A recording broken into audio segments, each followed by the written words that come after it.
Valérie, pourquoi es-tu assise là?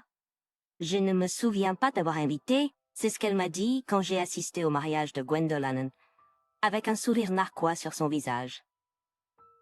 Gwendolen a continué, sors d'ici, toi, sous-performante sans emploi.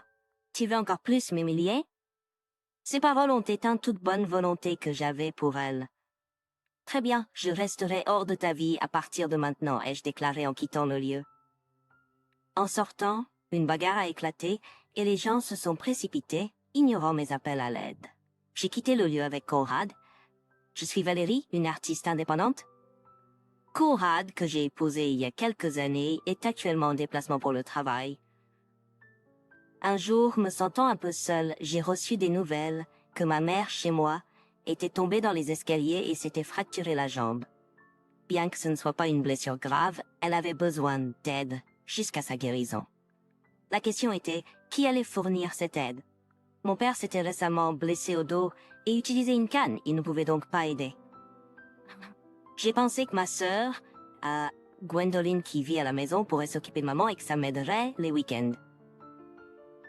Gwendolen, ce n'est qu'une fracture. Marcher, et pas besoin d'aide. Elle a toujours été insensible, ne tendant jamais la main et faisant souvent des commentaires sans réfléchir. Je ne pouvais pas lui faire confiance pour s'occuper de maman, alors j'ai décidé de retourner chez moi pour m'occuper de maman pendant que Conrad était absent. Pourquoi es-tu de retour? Tu es sur mon chemin. Elle me lançait un regard noir à chaque fois que nous nous croisions dans la cuisine ou le salon. Qu'elle me voie toujours comme une ennemie ou qu'elle soit jalouse, je ne sais pas. Mais m'occuper d'elle est une corvée, alors je l'ignore. Pourtant, elle continuait à m'harceler. J'ai pris en charge les tâches ménagères pour maman. Mais Gwendolen se plaignait de ma cuisine et jetait même du linge dans ma chambre. Puéril, mais je ne disais rien. 2 semaines après mon retour chez moi, Gwendolen a frappé à ma porte. J'ai ouverte. Voilà ce qui est si donc. Tu veux pas travailler? Tu ne sors jamais de la maison, sauf pour faire les courses ou aller à l'hôpital. Tu ne travailles pas, n'est-ce pas? J'ai expliqué que je suis illustratrice indépendante et que je travaille sur mon ordinateur portable, mais elle n'a pas compris. Donc tu dis que tu dessines des images sur ton ordinateur portable et que tu gagnes de l'argent. Ce n'est pas différent d'être une recluse sans emploi. Avoir une personne employée dans la maison est le pire. Elle est retournée dans sa chambre en claquant des pieds. Quelques jours plus tard, Gwendolen a dit « Je veux que vous rencontriez quelqu'un. » Attendez dans le salon. Nous avons attendu comme instruits, et elle a amené un homme grand et mince, au visage plein d'espoir. Le grain de beauté sous son œil gauche semblait mettre en évidence son apparence pleine d'espoir. Enchanté de vous rencontrer tous. Je suis Rodney, le fiancé de Gwendolen. Merci d'avoir pris le temps de me rencontrer aujourd'hui, a déclaré l'homme en tendant la main pour une poignée de main. Pris au dépourvu par l'invité inattendu, mes parents et moi avons rendu la salutation. Nous ne savions pas que Gwendolen avait un fiancé et il semblait que nos parents non plus. Nous avons échangé des regards perplexes en écoutant leur histoire. J'ai rencontré Rodney au travail. C'est une jeune très sincère, capable et merveilleuse. Gwendolen a déclaré avec enthousiasme « Ne me flattez pas trop. » Vous me faites rougir, a ri Rodney. Les deux ont ri et ont parlé de leur rencontre, de ce qui les attirait l'un vers l'autre et du type de vie qu'ils prévoyaient de mener après le mariage. Apparemment, Rodney était attiré par la personnalité extravertie et joyeuse de Gwendolen. La Gwendolen que je connais est rebelle, égocentrique et manque d'empathie. Je ne pouvais pas croire qu'elle était décrite comme sociable. Est-ce vraiment incroyable? Je veux vraiment l'épouser. S'il vous plaît, donnez-nous votre bénédiction pour notre mariage. Les deux ont regardé mes parents avec sérieux, attendant leur approbation. De mon point de vue, Rodney semblait trop bien pour Gwendolen, donc je n'avais pas d'objection à leur mariage. Mes parents ont ressenti la même chose, bien qu'ils aient été surpris par cette nouvelle soudaine.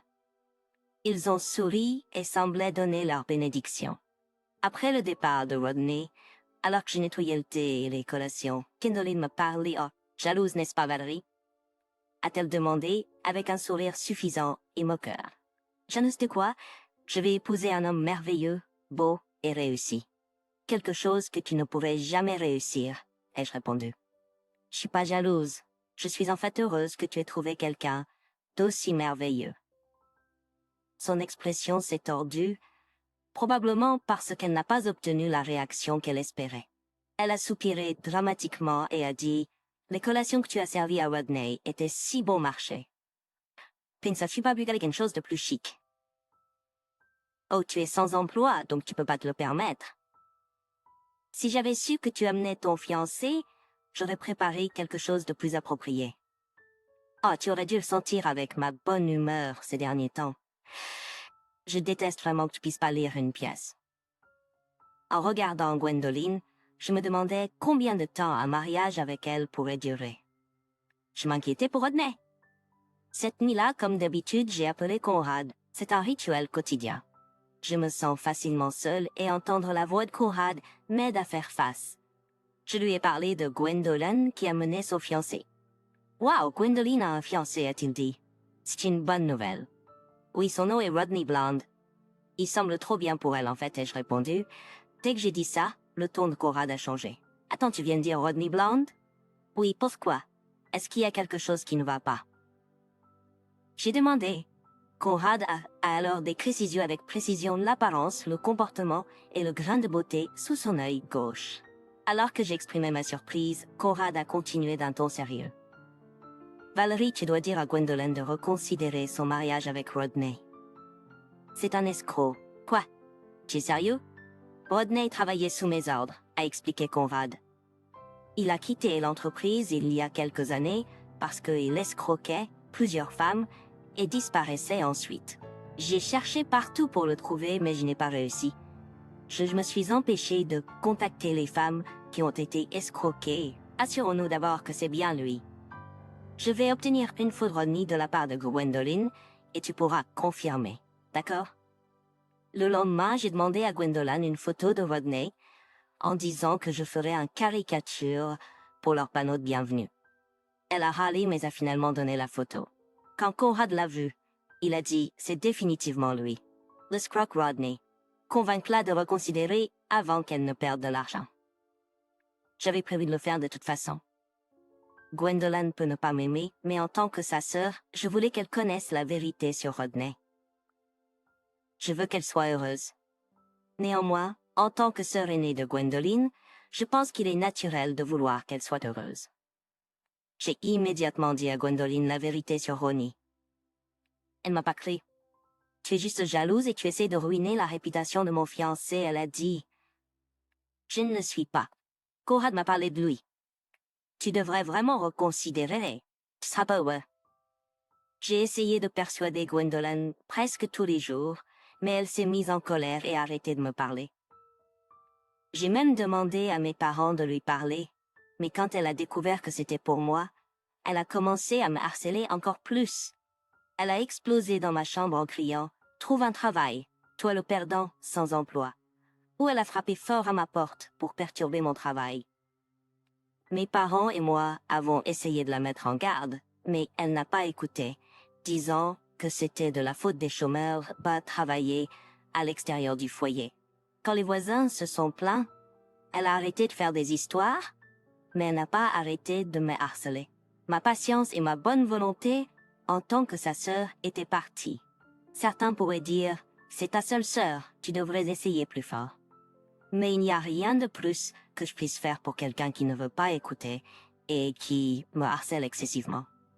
J'ai abandonné l'idée de convaincre Gwendoline et j'ai décidé de consulter Conrad et mes parents pour prendre des mesures. Le jour du mariage, j'ai apporté un petit cadeau de mariage et je me suis dirigée vers le lieu. Le lieu était incroyablement somptueux et la nourriture était extravagante.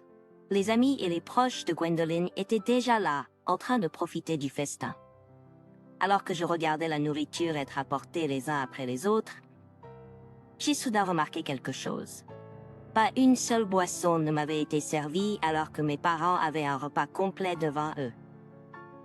Quand j'ai demandé au personnel, ils ont dit « Attendez un moment, nous allons vérifier » et sont partis. Après un moment, Gwendoline, vêtue d'une robe de mariée blanche pure, s'est approchée Le bruit de ses talons qui claquent, elle a dit « Valérie, pourquoi es-tu assise là? Je ne me souviens pas t'avoir invitée. » Pas seulement moi, mais mes parents, les invités et le personnel ont tous regardé Gwendoline avec surprise. Le lieu qui était animé d'activités il y a quelques instants était maintenant étrangement silencieux et des chuchotements remplissaient l'air.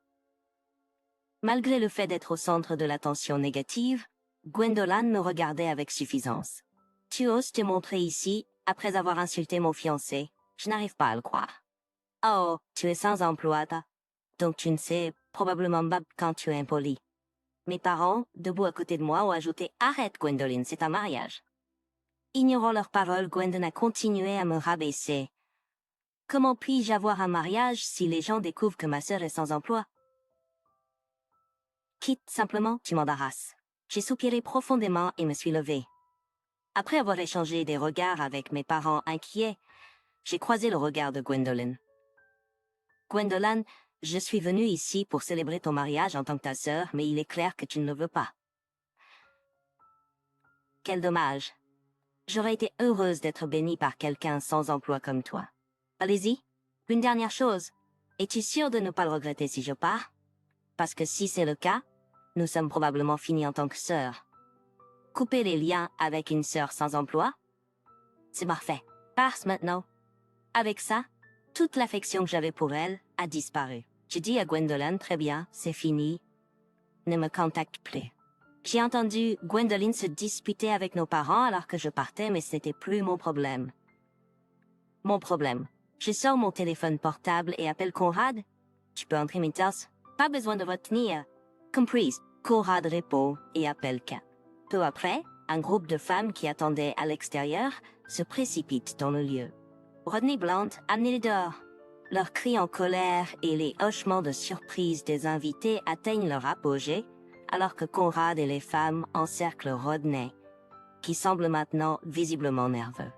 Alors qu'il l'entoure, l'une des femmes, visiblement victime des escroqueries de Rodney, le confronte, sa voix tremblante de colère.